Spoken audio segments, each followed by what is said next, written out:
la très haute présidence de son Excellence Brice Clotaire Oligui Nguema, président de la République, chef de l'État, chef du gouvernement, le Conseil des ministres s'est réuni ce jeudi 18 décembre 2025 à 11 h dans la salle habituelle des délibérations au Palais de la Présidence de la République. Ouvrant les travaux, le Conseil a pris acte, avec une attention soutenue, des rappels du Président de la République relatifs à l'achèvement de la transition, désormais engagé dans sa phase terminale. La mise en place du bureau du Sénat le mercredi 18 décembre 2025, puis dans les prochains jours, celle du Conseil économique, social, environnemental et culturel, de la Cour constitutionnelle et du futur gouvernement viendront parachever ce processus et consacrer le retour du Gabon à la pleine normalité constitutionnelle fondée sur des institutions républicaines régulières, l'équilibre des pouvoirs et la continuité de l'État. Ce moment charnière, au-delà de sa portée procédurale, appelle un devoir collectif de lucidité et de responsabilité en mémoire du chemin parcouru, des épreuves traversées et des sacrifices consentis pour préserver l'unité nationale et la stabilité de l'État. Revenons sur la taxe forfaitaire d'habitation. Le chef de l'État a prévenu sur les risques de fraude et de contournement, notamment via les trafics de compteurs qui menacent son assiette. En conséquence, il a instruit les ministres concernés ainsi que les opérateurs du secteur de déployer des mécanismes renforcés de contrôle, de prévention et de dissuasion. Cette réforme, essentielle pour élargir la base contributive et assurer l'équité territoriale, requiert un encadrement administratif rigoureux, transparent et socialement responsable pour atteindre ces objectifs.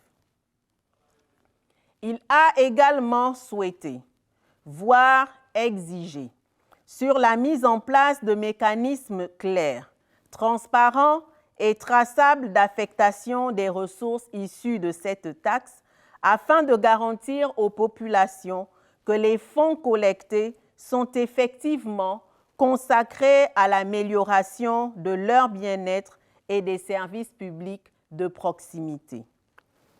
Sur le plan économique et financier, dans le cadre des échanges avec le FMI, le président de la République a exigé la publication intégrale de toutes les conventions minières et l'audit exhaustif de celles conclues sur la période 2010-2024. Cette double mesure vise à renforcer la transparence, la redevabilité et l'équité du secteur.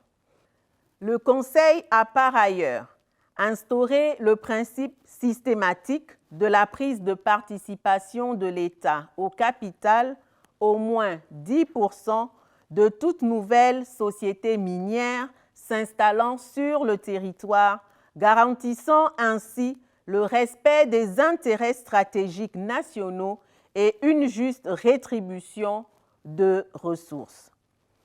Toujours dans le cadre de la reprise en main des secteurs à fort enjeu économique et social, le Conseil a réaffirmé l'orientation irréversible de l'État vers la gabonisation des activités stratégiques. C'est ainsi que le président de la République a instruit les ministères concernés de proposer un plan pour une gabonisation progressive des activités de revente du ciment, secteur actuellement contrôlé à 95% par des non-nationaux, tout en garantissant l'accessibilité du produit et la maîtrise de son prix. Dans la même dynamique, le président de la République a annoncé la prochaine réappropriation par l'État du secteur des jeux de hasard via un opérateur public. Ce choix souverain, guidé par l'intérêt national, permettra de capter et de rediriger des recettes aujourd'hui insuffisamment maîtrisées, tout en encadrant strictement un secteur aux risques sociaux élevés. Cette réforme générera d'importantes externalités positives. Les recettes seront affectées à des politiques publiques, sociales et éducatives, tout en renforçant la protection des populations, la sécurité économique et la création d'emplois nationaux. Elle transforme ainsi un enjeu régulatoire en levier de développement au service du bien-être collectif. Le Conseil a rappelé que la digitalisation de l'administration constitue une orientation irréversible et un levier central de modernisation de l'État, de correction des dysfonctionnements et d'amélioration des services publics. À cet effet, le président de la République a souligné que la priorité doit être donnée pour les prochains mois à la digitalisation des services publics à fort impact.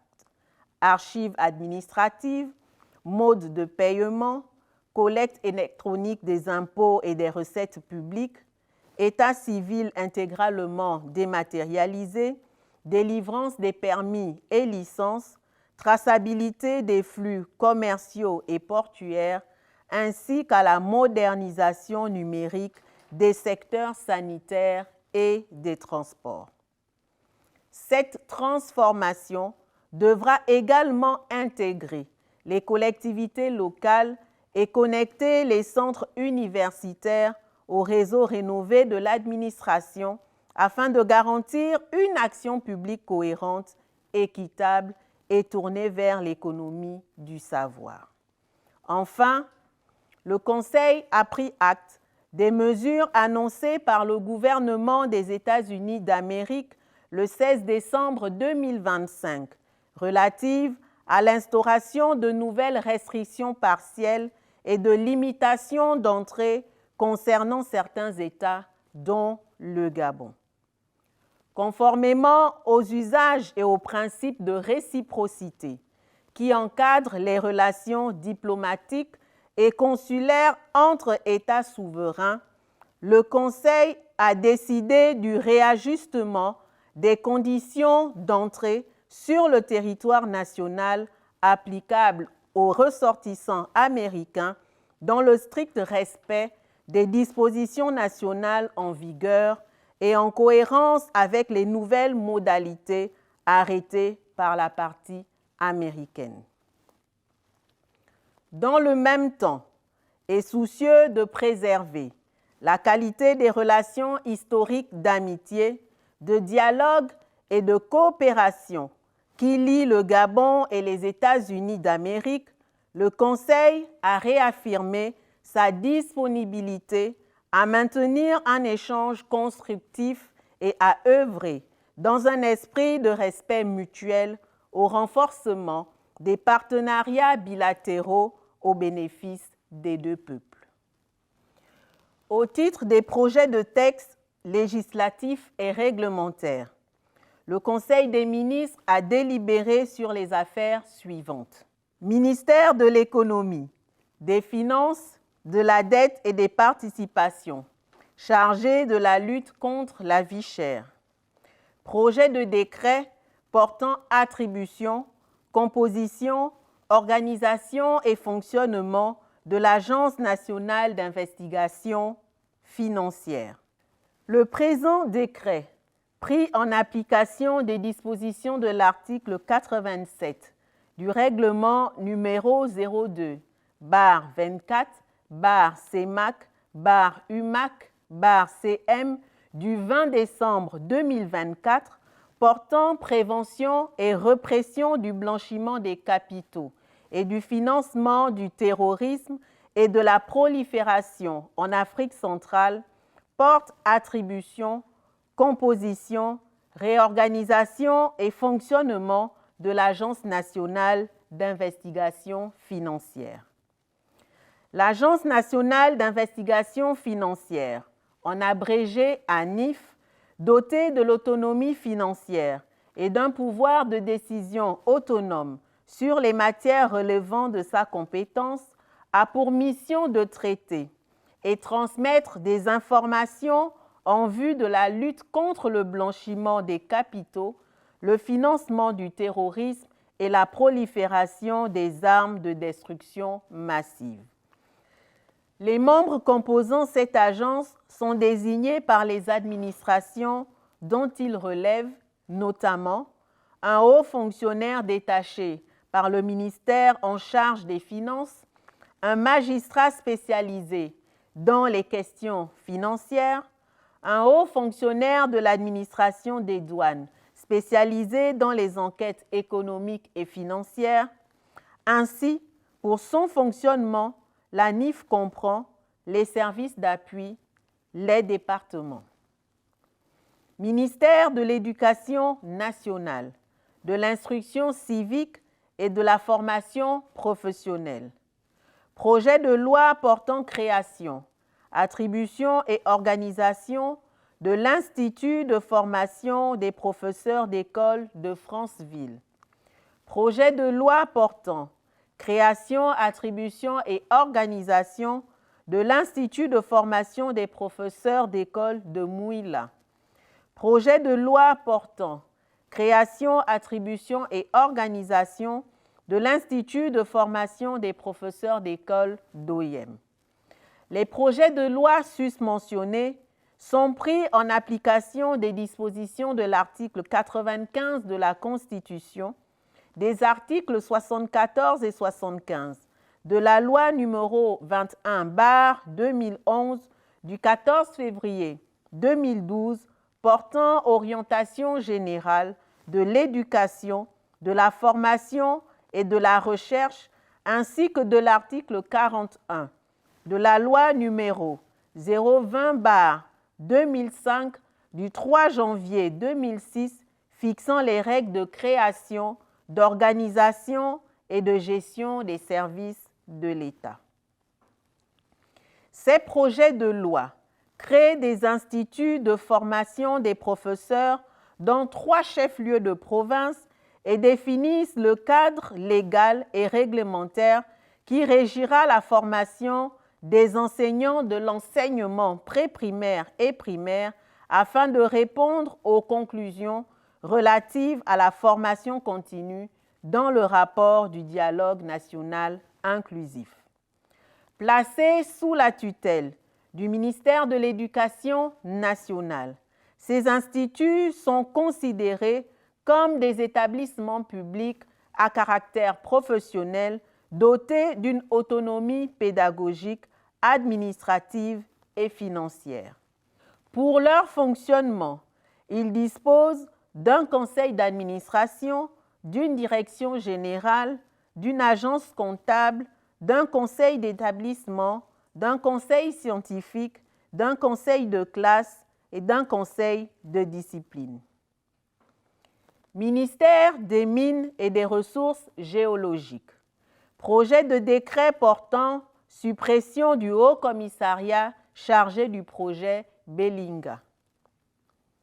La suppression visée par le présent projet de décret s'inscrit dans le cadre du transfert des anciennes attributions du Haut Commissariat vers les ministères compétents, le ministère des Mines pour la coordination et le suivi des activités minières, le ministère des Transports pour les infrastructures ferroviaires et portuaires et le ministère de l'Énergie pour les infrastructures énergétiques.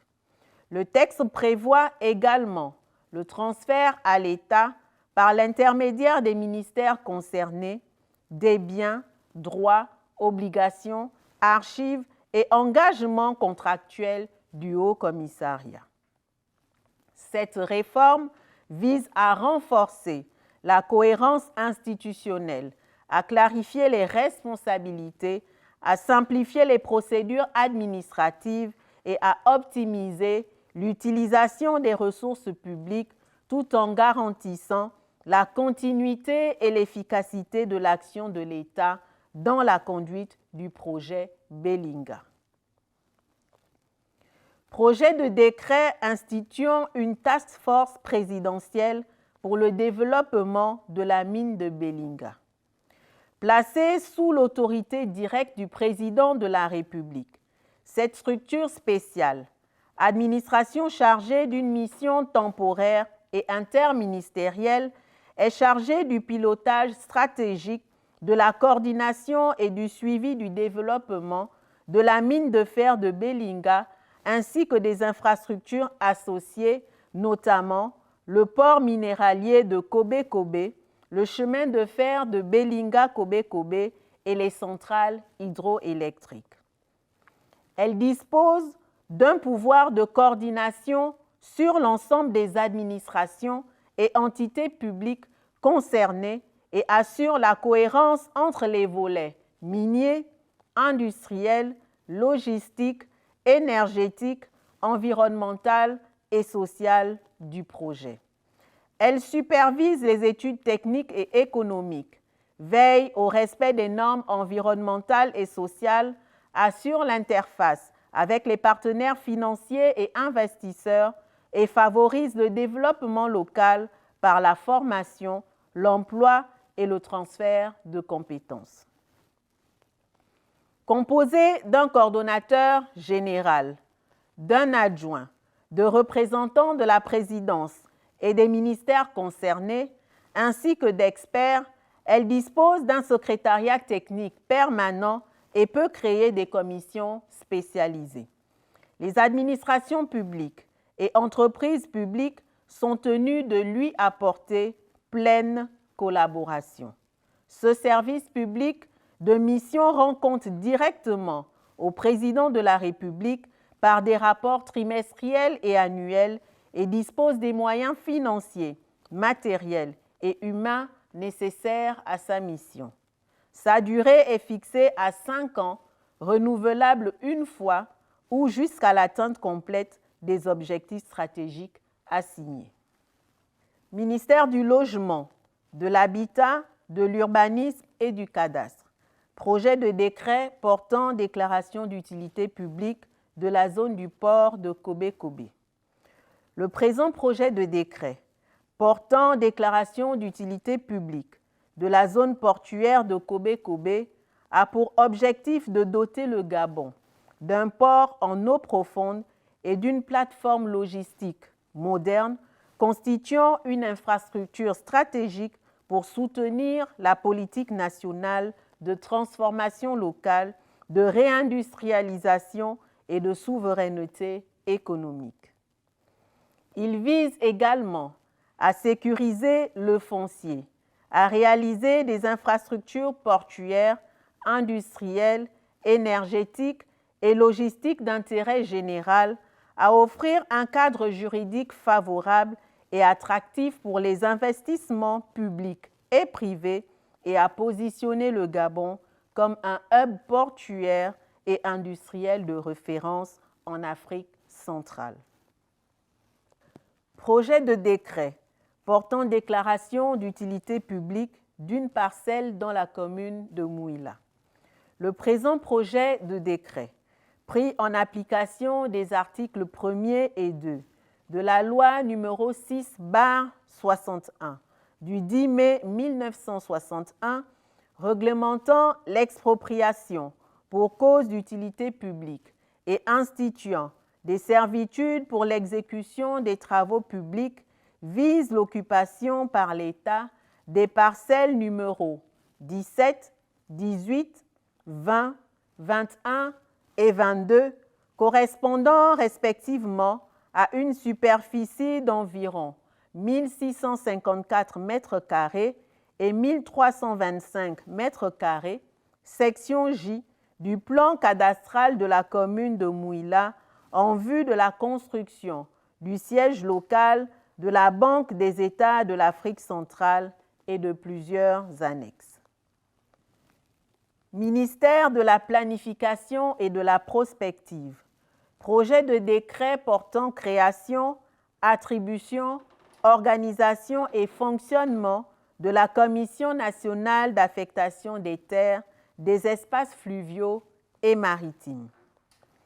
Le présent décret, pris en application des dispositions de l'article 95 de la Constitution, a pour objet d'actualiser le cadre juridique institué par le décret numéro 00212-PR-MEPPDD du 21 juillet 2017. Il redéfinit les attributions, l'organisation et le fonctionnement de la Commission nationale d'affectation des terres, des espaces fluviaux et maritimes, en abrégé CNATEFM, ci-après désigné la Commission. La Commission a pour mission d'élaborer le plan national d'affectation des terres, des espaces fluviaux et maritimes et d'en assurer le suivi de mise en œuvre. Ministère de l'économie numérique, de la digitalisation et de l'innovation.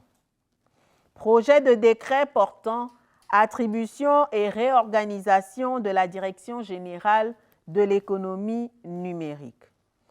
Pris en application des dispositions de la loi numéro 20/2005 du 3 janvier 2006 fixant les règles de création, d'organisation et de gestion des services de l'État, ainsi que de ses textes subséquents, chaque service de l'État est créé ou réorganisé afin de disposer d'un texte spécifique définissant ses attributions et son organisation. La Direction générale de l'économie numérique est chargée d'élaborer et de veiller à la mise en œuvre de la politique du gouvernement en matière d'économie numérique, de télécommunications et de nouvelles technologies de l'information en concertation avec les autres administrations concernées. Projet de décret portant création, attribution et organisation de la Direction générale du développement des infrastructures numériques et de la cybersécurité. La Direction générale du développement des infrastructures numériques et de la cybersécurité, DGDINC, compétente notamment en matière de suivi du spectre des fréquences et des radiocommunications au niveau national et international, est placée sous l'autorité d'un directeur général assisté d'un directeur général adjoint. Tous deux sont nommés par décret pris en Conseil des ministres sur proposition du ministre en charge du département parmi les agents publics permanents de la première catégorie, justifiant d'une expérience professionnelle d'au moins 10 ans dans les domaines relevant des attributions de la direction générale. Elle comprend la direction de la stratégie et de la planification, la direction des infrastructures numériques, la direction de la cybersécurité et de la normalisation. En matière de politique générale, ministère de la Réforme et des relations avec les institutions, le Conseil des ministres a pris acte du démarrage effectif des activités du contrôle général d'État, et ce, conformément aux très hautes instructions du chef de l'État et des dispositions de l'ordonnance numéro 001/PR/2023 du 29 septembre 2023, ratifiée par la loi numéro 004/2023. Ministère des Affaires étrangères, de la coopération, chargé de l'intégration et de la diaspora. Au terme de la présentation du ministre et fort du retour du Gabon dans l'Union africaine, le Conseil des ministres a marqué son approbation pour la candidature du Gabon pour un mandat de 2 ans, 2026-2028, au sein du Conseil de paix et de sécurité de l'Union africaine. Par ailleurs, le Conseil a également donné son accord aux demandes d'agrément des personnalités diplomatiques ci-après. M. Björn Kloman-Beken, en qualité d'ambassadeur extraordinaire et plénipotentiaire du Royaume de Norvège près la République gabonaise avec résidence à Kinshasa. M. Léo Trimbley, en qualité d'ambassadeur extraordinaire et plénipotentiaire de la Confédération suisse près la République gabonaise avec résidence à Kinshasa.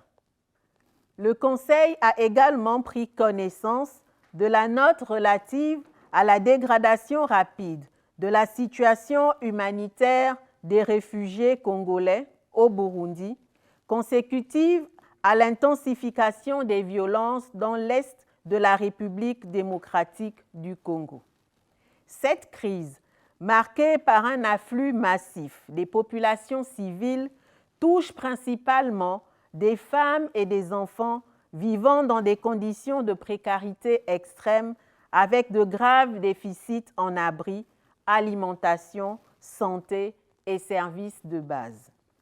Le gouvernement a été sensibilisé à l'urgence humanitaire et à l'appel à la solidarité régionale et internationale lancé par la CEAC afin d'éviter une aggravation de cette crise aux conséquences sécuritaires et humanitaires majeures.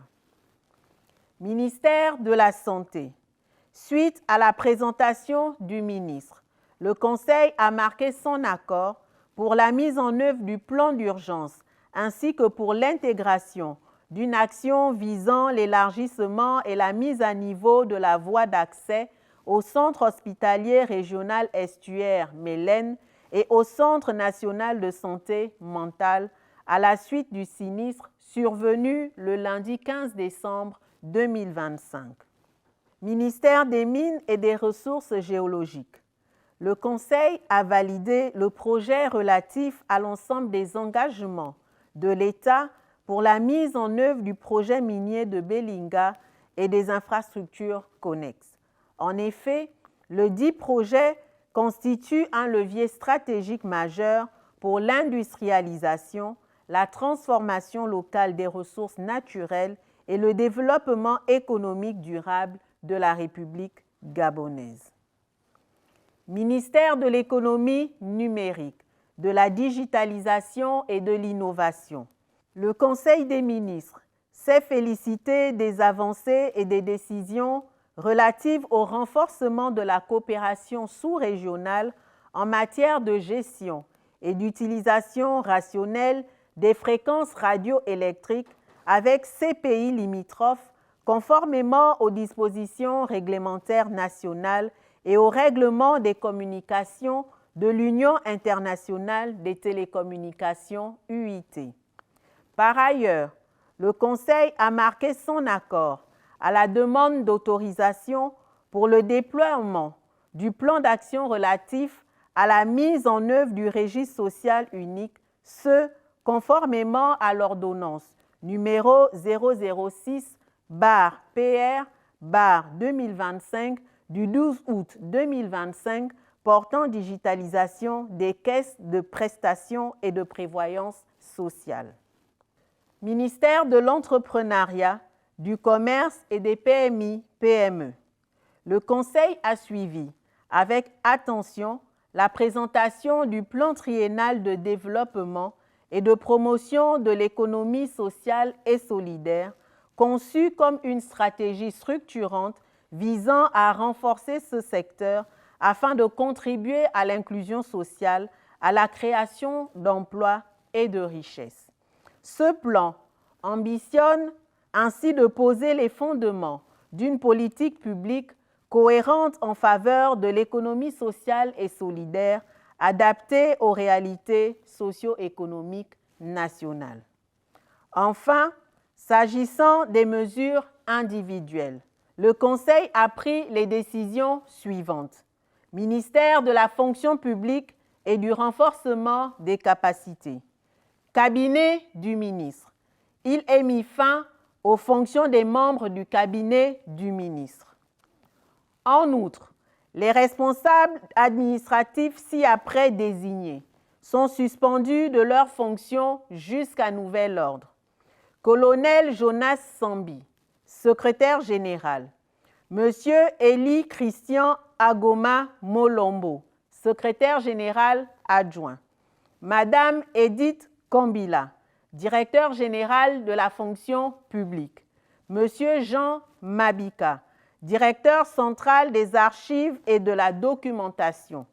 Monsieur Jacques Ada, directeur de la gestion des personnels et du contentieux. Madame Zenabou Mbourouba, épouse Alara, directeur du recrutement. Madame Teclaire Mekui Owono, directeur central de la communication. Le ministre de la fonction publique est chargé de veiller, pour ce qui le concerne, à l'application de la présente décision ainsi qu'à celle des mesures relatives aux intérims afin d'assurer la continuité du service. Ministère du Logement, de l'Habitat, de l'Urbanisme et du Cadastre. Province du Walantem, Monsieur Soumaré Kambila, chef de service de l'urbanisme à la Direction provinciale du Cadastre, de l'Urbanisme et de l'Habitat, est suspendu de ses fonctions jusqu'à nouvel ordre. Je vous remercie.